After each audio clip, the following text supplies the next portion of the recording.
Hi. Hi. How are you? Good. Welcome to Somehow I Marriage. With David and Noelle. So this week's episode sponsor is Dairy Music and Media. Their mission is making innovating media in an ever-changing world. Clients range from individuals, churches, and various companies, and they specialize in podcast engineering, production, and producing, communications, graphic design, and web development and recording. You can find them at dairymedia.com, D-E-R-Y, dairymedia.com. They have helped us out with some different things with this podcast. They Because will we needed probably it. call us and say, guys, you need to clean your studio. That last episode, whoa. Why what do a you mess. only listen if they call you and tell you? Because I've been asking you to do this for days. I will explain to them when Need they a call. professional. This is a prop. All this mess you see here in the studio right now is a prop related to today's subject. Swiss subject Miss matter. packet. That is very important. First aid kit. You never know what could happen. Mm-hmm. Yeah. Yeah. No, today's episode is entitled Find a Wife Who Will Pray a Novena for You That Your Dreams May Come True. That's a long title, but it had to be said. I did that.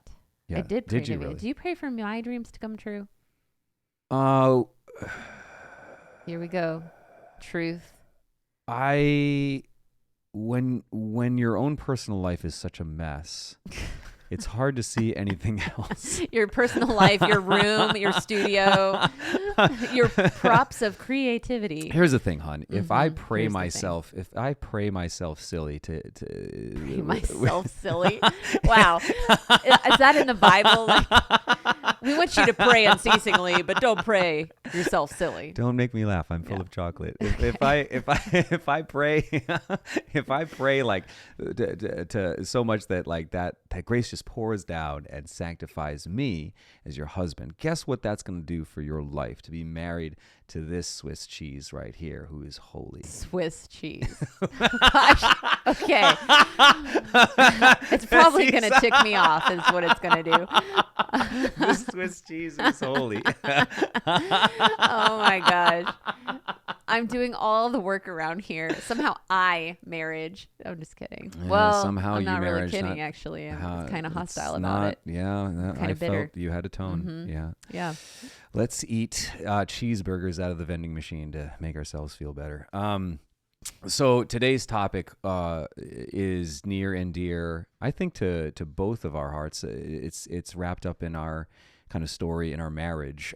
This mess that you see here, for those of you guys who are on YouTube, this mess is related to my dream, my passion, which is music and the innovation of music.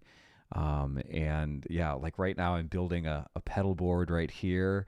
The first aid that was from my briefcase, like, because like doing part-time youth ministry, they didn't have like a real deal first aid kit. So I had that, I was carrying that, and somehow that made it out here at the Swiss Miss. I'm going to blame the children. Yeah. Got it. Yeah. But yeah. Well, one of the things so people ask us a lot of the time, how do we pray together as a couple? And I think, we do pray together, but I think one of the biggest things in our marriage has been giving each other time to pray personally, like you went to adoration last night. We have a midnight holy hour that we do that we swap off with. Where one of us goes, and then David reads scripture every morning while I'm taking care of the entire household and every single one of the children. As it should be. As it should be.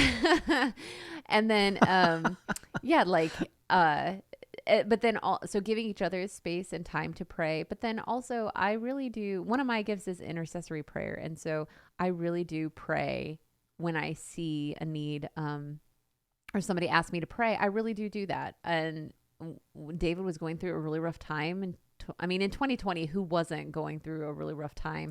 Yeah, but for us, it was for unique. everybody. Sure. Our situation was unique in that we were in Kansas, Southwest Kansas, and living there 6 years, very, very just established, like, wow, this is our home. And then we had to be uprooted, from that situation kind of drastically, and then moved to Oklahoma, Oklahoma City area, and brand new job, brand new location. The job was like never done this before, this type of work, the pro-life, respect life ministry, and for either of us, and then totally, we don't know anybody here. We don't know the lay of the land, GPS just to go down the street, and then COVID happens, and we're in this new location, not knowing anything.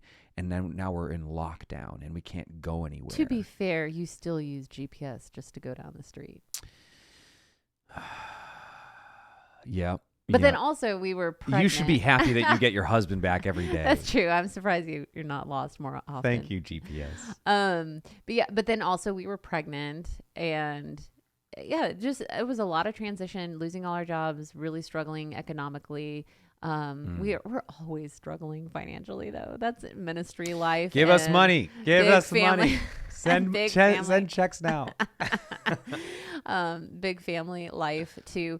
But I knew that you were really, I just felt like you were really, really wrestling with, did we make a terrible decision? Moving and taking this job, even though we knew that this was what the Lord was calling us to do, was this, like, I just knew that you were in a really dark place. Yeah. With that. And so I had started the Our Lady Undoer of Knots Novena, knowing two things. One, that you were really struggling and you weren't really talking about it.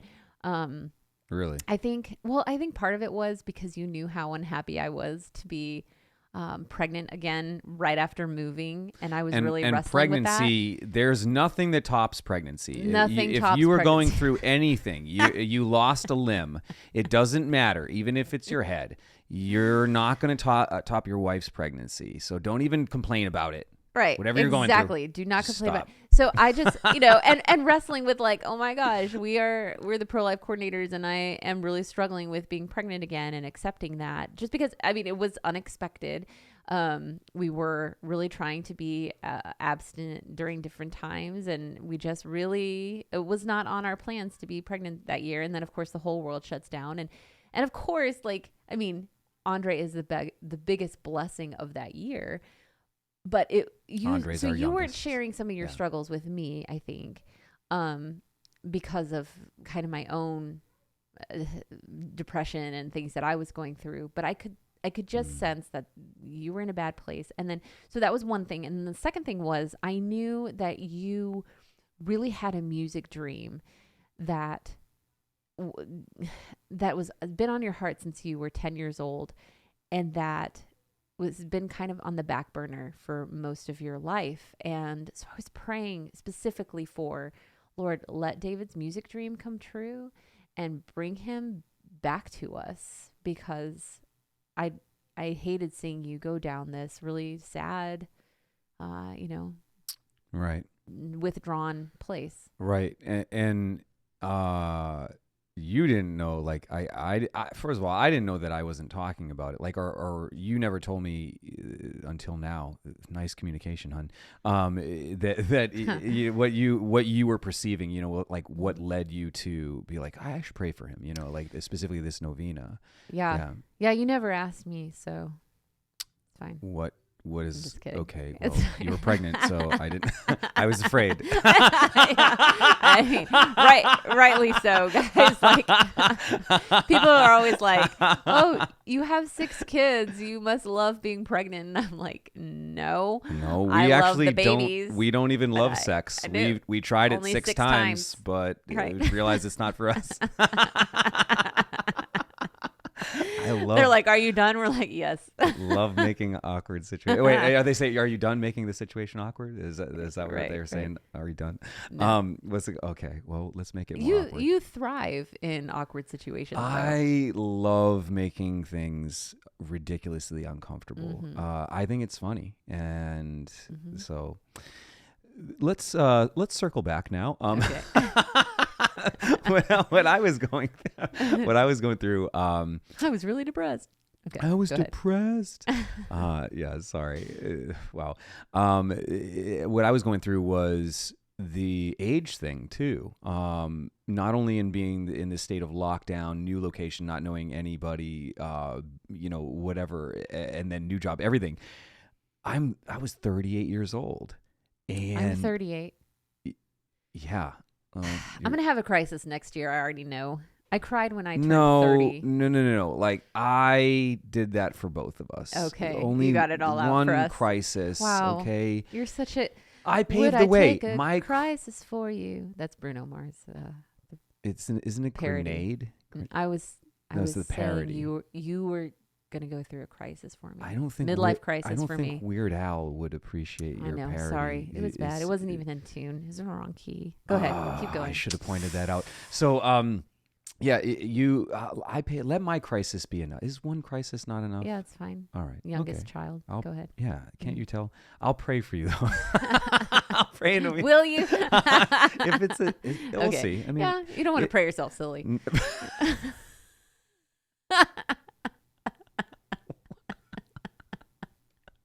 No, of course not. Why would I Okay. ever want to do that? Yeah. I was 38. So you're really depressed. Okay, I'm sorry. I'm sorry. See, we can only joke about that because we were depressed. You don't joke about depression if you haven't gone through that. That's just poor taste. Right. That's So go really ahead. offensive. Okay. So yeah, no, 38 years old. Throw that into the mix. Like it was my whatever. What is it called? Midlife crisis. I was like near death experience crisis. Wait, what? No, it was my midlife crisis at 38 years old. It was the realization. Holy cow! Like I wanted to do music since the age of 10. This rock star thing. I'm 38 years old. That's not the time to start your music. That's like, ain't nobody gonna pay for that. Like to see that a 38-year-old, rock star. So it was dreams came crashing down, and in the midst of COVID, the lockdown, everything. Here I am. I can't go. I don't know anybody. Can't go anywhere. I had my own lockdown. I locked myself in the room, in the bedroom, and went into the closet. Cue joke. I wasn't going to joke about this. I was taking you seriously. I don't know what to do when you do that. When you take me seriously, I'm kind of like I'm in a state of nervousness. When you're serious, I'm in a state of nervousness. Okay, go ahead. So you were that's why I had in to, your closet. That's why I had to derail the conversation because we needed a nervous joke at that point. All right, so anyway, and crying, and then going through. I wasn't crying. I didn't say all that your yet. life. Okay, so anyway, I'll tell the story. All right, Thank go you very ahead. much. I'm Is waiting. that all right with you? Okay, how dare you? So I was in that closet. I remember sinking down on the floor and very clearly like going through my whole life. Where did I go wrong? Like how has it come to this point? Like where this has happened? Like this is not where I thought I would be at this point in my life. In the closet. Exactly. Yeah, but it was that was just a metaphor. That was, Right. But it's not a metaphor. I was actually there. Yeah. How did I end up here? And I went through my life. It was like, did I make the wrong choice here? Should I have done this? No, that was all right. No, I wouldn't have chosen anything differently. So and lead everything. From age 10 leading up. It was like I went through my whole life right there, leading up to that moment, and it was like no, like nothing went wrong. I would have made those same choices. So why am I here? What is supposed to be happening right now?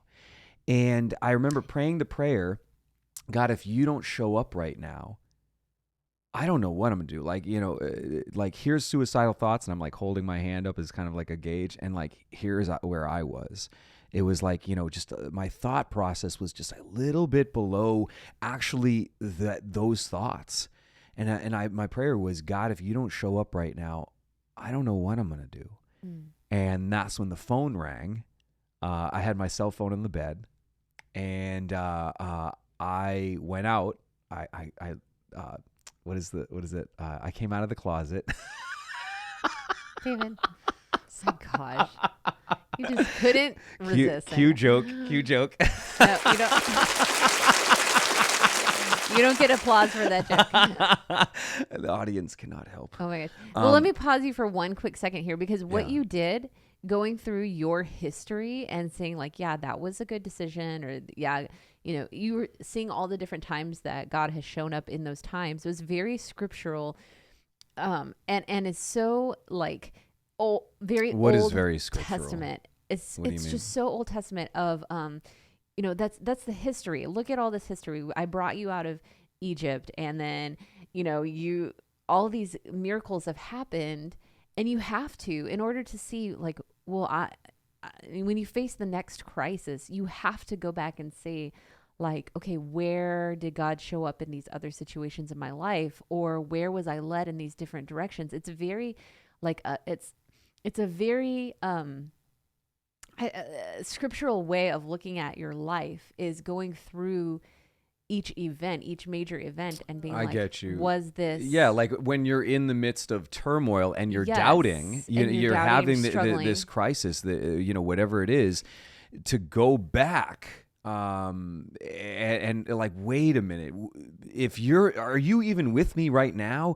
Okay, wait a minute, let's go back and see. No, he was with me here. He was, I Right. get what you mean. So instead of being like, everything has been a disaster and my life is nothing, it's like, no, wait a second here.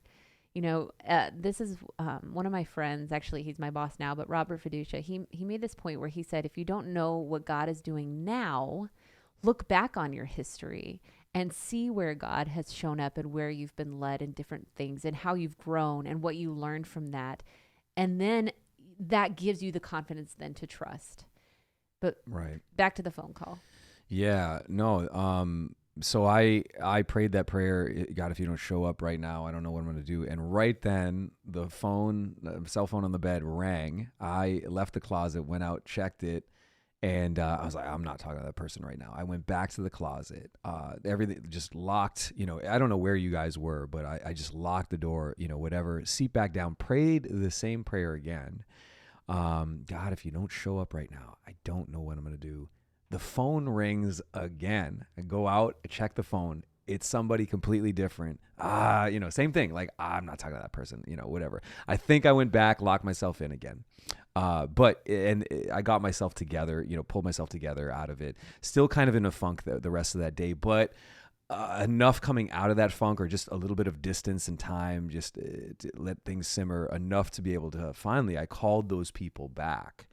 And it turns out the first person that called me was a kid in my youth group, my first youth group, the first youth ministry job. He's not a kid anymore. He's a man. He was calling me right in that moment to see if I was okay.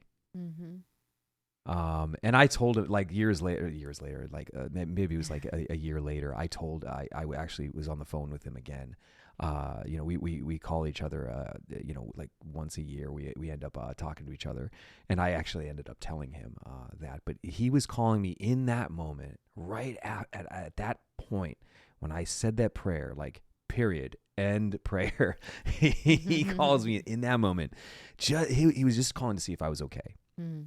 And then what a God moment. And the second person that called me was the guy that I ended up working for during COVID. I had taken a job as a driver for a guy who had an appraisal business, and his business was booming, during COVID or whatever. He's just like, driving around everywhere doing appraisals for houses, and he's got no time to do his paperwork.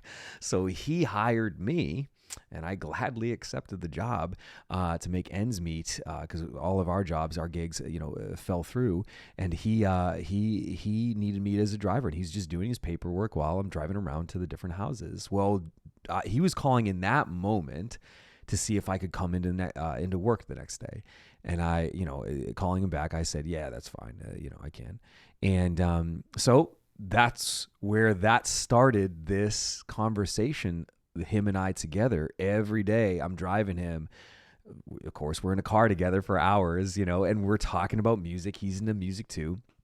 And he's, got backgrounds in different things, whatever, different schooling that I never had. And, at one point after working for him for a month, he says, dude, I want to see your dreams come true. and he gifts me with a 3D printer. He says, here's a 3D printer so that you can, finish the prototype on your invention. And pause right here, because I don't think people know, like we didn't say, what is this all, the innovation of music that I'm interested in. You play percussive guitar. Yeah, like so when I play acoustic guitar, like I bust out beats on the body of the guitar while strumming, and plucking the strings at the same time. So it's like drums and guitar both, from the same instrument. I was always frustrated with the sound of the percussion that I got from playing the acoustic guitar, because it's not meant to be played, to get that percussive resonance that a real actual drum has. So it's like, had the crazy idea, what if we could get like drum triggers on the body of the guitar? And my dad, helped me with it. And, for 5 years, him and I worked on it. My dad's got kind of like an engineering background, and we kind of cracked the code. And 5 years later, we got the patent on that. This was like 10 years ago. But yeah, like we got the patent on that, and then nothing was happening. My dad was wrestling with cancer. They were in the midst of a huge move, moving down to Texas, and just in the midst of the chaoticness of their life and health and stuff like that, the project kind of stopped. And I had the prototypes, and I was making music with it, just really good stuff, and doing ministry with it. Yeah, with the youth. It's so interesting, because if you try to show it online, people don't get it. But when you play it, they don't know what's happening. They think I'm like looping it. Yeah, drums and guitar at the same time in person. I mean, live, yeah. We were at a bar one time, showing somebody. I don't remember how we even got to this point, but we were showing somebody at this bar, and this guy comes up to David and was like, "Name your price. I'll buy those right now." And so there were all these little seeds planted, like, we need to do more with this. Maybe this could be a way to support our family. And only through that gift of the 3D printer, your friend / business partner now gifting you the 3D printer on like the last day of the novena that I was praying. Well, wait. So, but you didn't say what the device is. Sorry. Percoustics. Our next episode sponsor is Percoustics. We got no money to sponsor. I know we can't sponsor ourselves. That'd be interesting someday. No, but that's the so my dad and I we invented this device that is basically allows you to get real drum sounds off the body of your guitar, and that's what was patented. Mm-hmm. and it's called Percoustics. And so, little pads that he puts on guitar to play drums and guitar at the same time. Yeah, that's basically we actually got the prototype right here. Ooh, fancy. That's this is like just a really, really rough prototype that's 3D printed, but yeah, that's Percoustics. And so what my new friend, who I'm working for, like he said, like, here's a 3D printer. I want to see, your dreams come true. And I said to him, dude, I don't know how to work a 3D printer. How about this? You work the 3D printer, and let's start a company together. So now I went from being his driver to now I'm his boss. Such a Cinderella story, David. I like to always tell that, because he's like, oh, dang it. Well, what was cool though was because I had spoken to his wife, and he said to her, I think the Lord wants me to buy David this 3D printer. Yeah.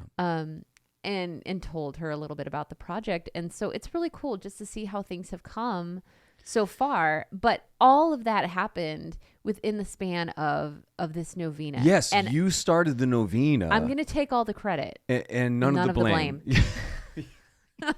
You started the novena when? And during this process? Yeah, during that week. I don't know what day it was, but it was during that week. And it was the last day that he gave you the 3D printer. And did you coordinate that? I was like talking to his wife. Can you tell Taylor that the Lord wants him to buy my husband a 3D printer? No, there was not like that. That is crazy. Yeah. That is crazy. It's crazy, but it also super, super shows the power of the prayers of the spousal prayer advocacy and intercession. And like, if our job is truly to get each other to heaven, how much weight does our prayer for each other have in our relationship? It has a huge weight. It carries huge weight. It carries huge influence, because we know each other better than anybody else knows us. And and you have that ability to intercede in a way that nobody else really necessarily can. For better or worse, right? Like we know the great and beautiful things about each other. We also know the really difficult and ends sinful being things a about each giant other. bee. Oh my gosh, Okay, Lord help her. you can't keep using that joke in the podcast. You already used it. No, I can't. You can't do it. It had to be anymore. said. If there was one appropriate more time to say it, that No, was it's it. true. That was Actually, it. we were just joking recently where I was like, David, I think you have sympathy PMS because you're kind of being a little cranky. I didn't know that. I think that's. We'll get back to the percusics thing, but I think that sympathy PMS is a thing. If sympathy pregnancy symptoms are a thing, and I've talked to a lot of husbands that they were like, like I was just hungry, like it was crazy, and like I just started eating all this stuff, like nachos and pickles and stuff like but I think the sympathy PMS, dude, it might be real. Yeah, you were very, very, very cranky. Dang. Actually, the kids, they were so funny because this wasn't funny, but they melted plastic on the stove, which was just great. Yeah. So I'm going and cleaning it and scraping it off. And one of our kids was shaking this jelly jar. And I said, if you drop that, I'm going to be so mad. And he goes, well, aren't you already so mad? And then one of the other kids goes, she's not mad. She's just moody. I was like, oh, okay. Probably true. However, there's so many things.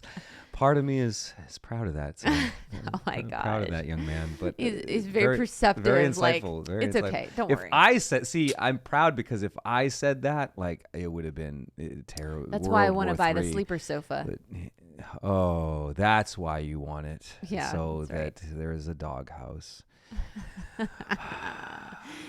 Anyway. Sorry, it's not a doghouse; it's a kennel. Yeah.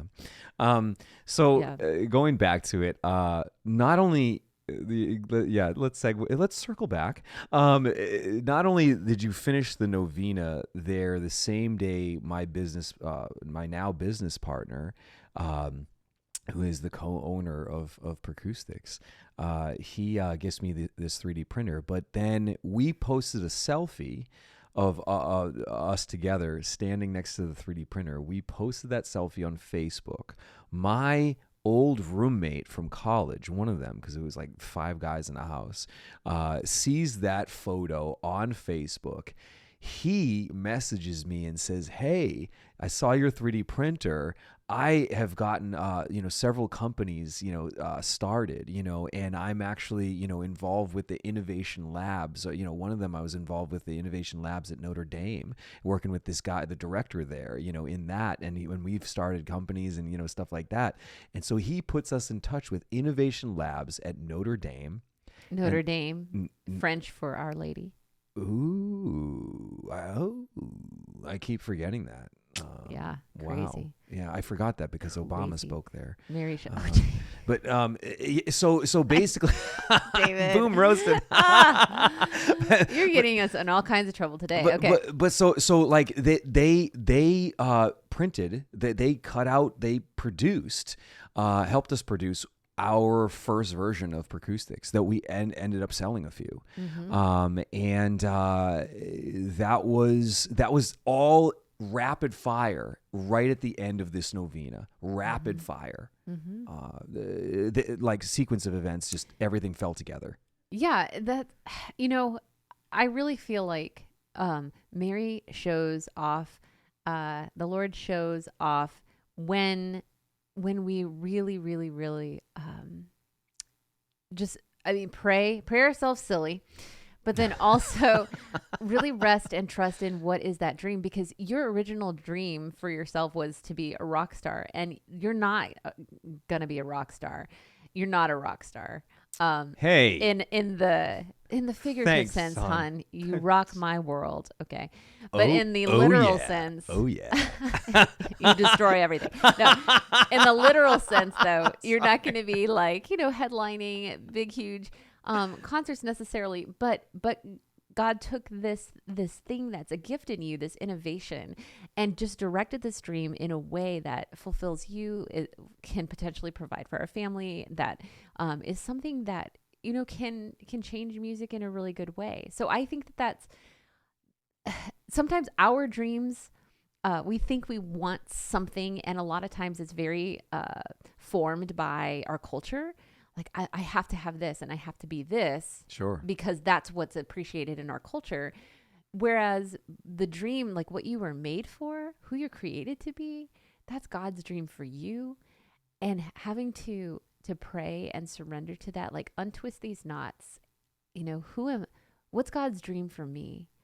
Yeah, it was, I think in all of this, like the lies of, when I was 10 years old, the naivety of being a rock star, wanting to be a rock star was there. And then like you get older and you realize like what the music industry is about and like the lives of depravity, not just like, licentiousness, but, like really the loneliness, the depression, the darkness, sure. Yeah. Like all that stuff, the like commercialization of your person. You're basically a gladiator in ancient Rome. Right. You're just a piece of meat in the Colosseum. I know, it's sad. But you don't realize that 10 years old. And through all this, finally waking up, 38 years old, I think in all this process of invention, musical invention, the delay of dreams from happening, it was like being in a furnace, being purified. And I realized like now where I'm at in my life in all this stuff that we've been through, I have no interest in being, a rock star. I've always had, and you said travel. This. You hate there's that. People. I hate people. I hate crowds. Hate. Gosh, wow, that's a bit extreme. And Christmas. His heart was 3 sizes too small. All the noise. Yes. So, yeah.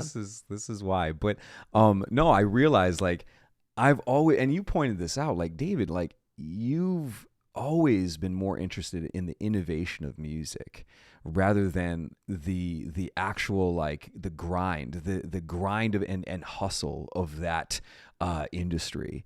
Mm-hmm. And yeah, like I think it took 40 years years of growing up and my wife having a good wife to make fun of me. I am the fire that you think you're a rock star. You think you're all that. Oh, and that that leads us to I think that points to our next episode. What we're gonna do next time. So basically, yeah, that was an amazing kind of chapter that's still unfolding, playing out, and we're reading, on this chapter currently. Mm-hmm. What will happen next with this with Percoustics? We're gonna launch our Kickstarter next year.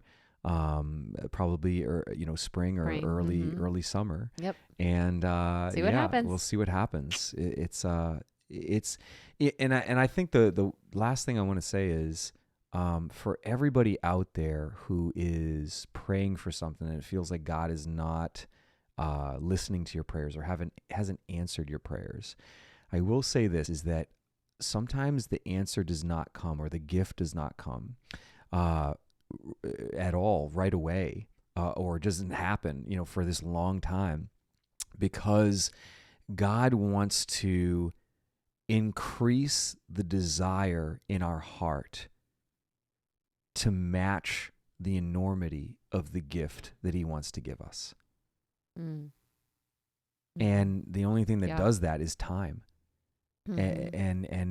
And wanting, like in that time, the desire really does increase. Like that the persistent woman in Jesus's parable, where he says she consistently not prays without ceasing, but goes after the judge, the unjust judge, to for her case, for him to pronounce this a decision on her case, and that answer to prayer through the persistence, truly, he's going to increase the desire in your heart to finally realize the enormity of the gift that he was ready and always prepared to give you. And wow, like, I mean, if that's the case, yeah, truly, this is the desire of my heart about to happen. And you were a part of that. Like you prayed for that.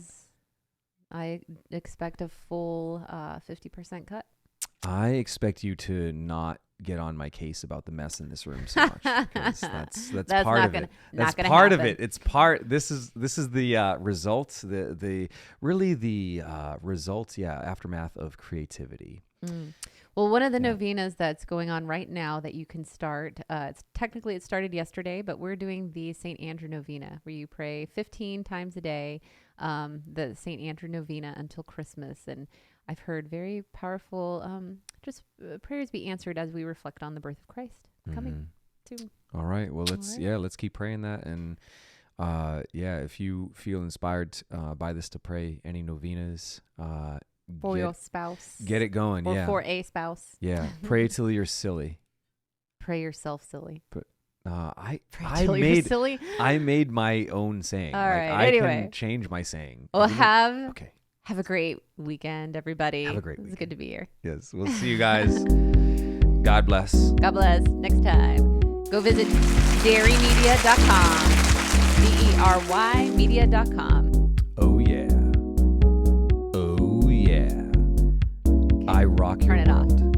I rock your world. Turn it off.